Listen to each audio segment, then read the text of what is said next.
everyone! Welcome back to my YouTube channel. Ang ating pag-usapan ngayon ay dalawang sikat at sumisikat sila ngayon na charity vloggers na hindi sila yung tipong nag-aantay ng sponsors at sila ay naninigay ng kusa na galing sa kanilang bulsa. So, ang dalawang vloggers na ito ay walang iba. Pangalanan mo natin yung isa, ang pinakauna, ang kanyang subscribers ay meron siyang 330,000 at ang kanyang videos ay nasa 77 pa lang. So, ang kanyang pangalan ay walang iba ay si Jason Tesorero. So, nung ni-research ko kung sino ba to si Jason Tesorero, iyon pala ay kapatid ni Mahal na isang pulis na ngayon ay na-assign siya sa Palawan.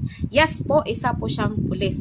So, ang aking yung natutuwa ako sa kanya, the way siya magbigay, kasi hindi lang siya, marami sila yung kanyang unit, at saka meron siyang mga kasama ng mga pulis, at yung kanilang binibigyan ay talagang deserving na natutulungan. So, ang mahilig niyang tulungan ay mostly ay matatanda. So, kung titingnan niyo yung kanyang YouTube channel, makikita niyo na yung kanyang pagbibigay ay payak lang siya at wala siyang gaanong pinapromise.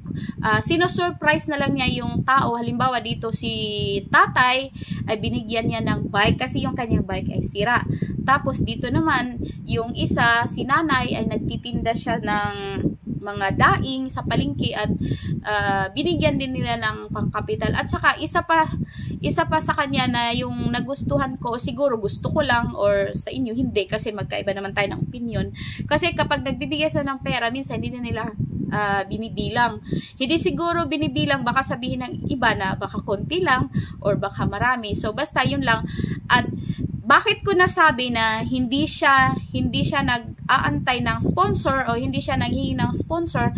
Kasi nga at the end of his video, hindi siya nagpapasalamat na maraming salamat kay ganito, ganyan sa inyong mga padala. Yung ganun ba? Wala.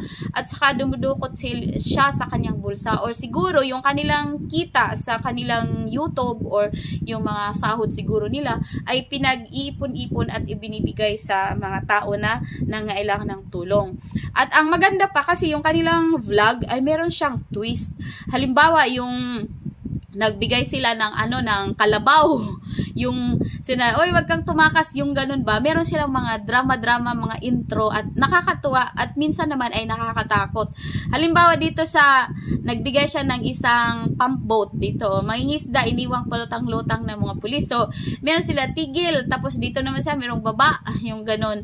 So, maganda yung pagkagawa ng kanilang video at saka talagang nakakatulong sila sa komunidad kasi ang mga tao ay hindi natatakot sa kanila dahil nga sila ay tumutulong at nagpapa-feeding din sila sa kunting paraan, sa simple na paraan na talagang nakakatulong din sa tao.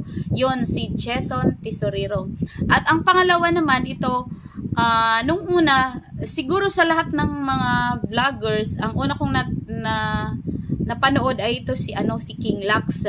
Tapos yung kanyang vlog noon ay yung siya parang pulubi na nanghihingi tapos binibigyan niya. So sa ngayon parang nag-change na siya, wala din siyang sponsor, parang ganun. Ang pera na kanyang binibigay ay galing sa pagbebenta ng kanyang t-shirt. At saka yung iba ay nagbibigay ng mga pajikas. Pero hindi talaga yung babasahin mo na salamat kay ganito ganyan, nagbigay ka ng 2,000 or 3,000 kasi wala. So yung binibigyan din niya ay mga tao na matulungin kasi hindi siya palaging nag-a-upload. So kung titingnan natin yung kanyang channel, though nasa Facebook din siya, yung kanyang channel, tingnan niyo ito, ang last niyang vlog ay 2 weeks ago. Yung title ay Bigay Bubong at Brand New Bike. So maganda din to kasi maluha-luha din yung tatay na binigyan. Tapos dito yung 2 weeks ago din, Hingi Konsinta, Kindness Experiment. Yung sa kanya mga experiment. Tapos yung third to the last, pangatlo siya sa pinaka-latest. Ang pamagat ay namigay ako ng school supply sa mga bata sa bukid. So, 4 weeks ago. At saka yung sumunod naman, 1 month ago, 2 months ago. So, hindi siya palaging nag-upload na parang everyday. Kasi sabi nga niya, mahirap maghanap ng mga taong mababait. Kasi yung, syempre, halimbawa, ikaw ay nagtitinda ka sa lansangan or sa palengke or kahit nasaan, tapos wala ka ding pera, tapos hihingian ka niya.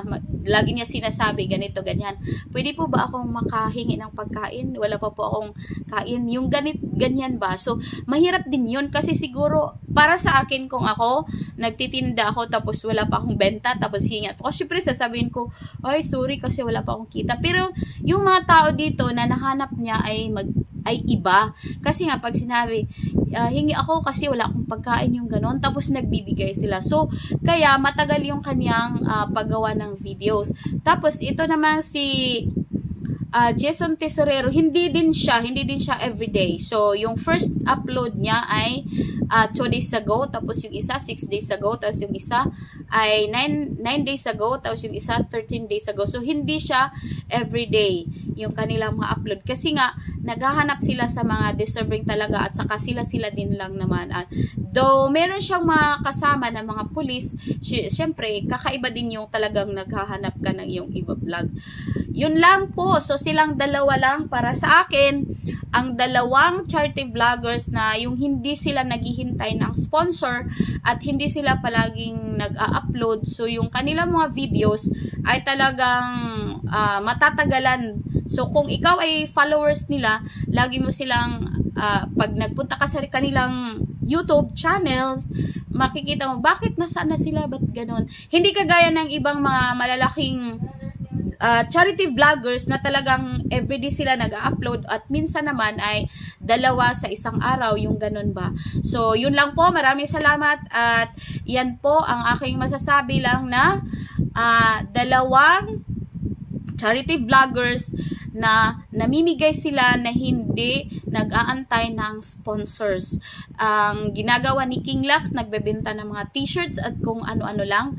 At ito naman si Jason Tesorero, hindi natin alam kung saan ang kanyang source of money na binibigay kasi nabibigay din siya ng mga groceries, ng mga bigas or whatever, mga papuhunan, kambing, kalabab, bisikleta, lancha at kung ano-ano pa, pump boat. So, yun lang po. Maraming salamat. Sana ay nagustuhan nyo ang aking video. At dito lang, hanggang dito na lang. Maraming salamat. Bye-bye.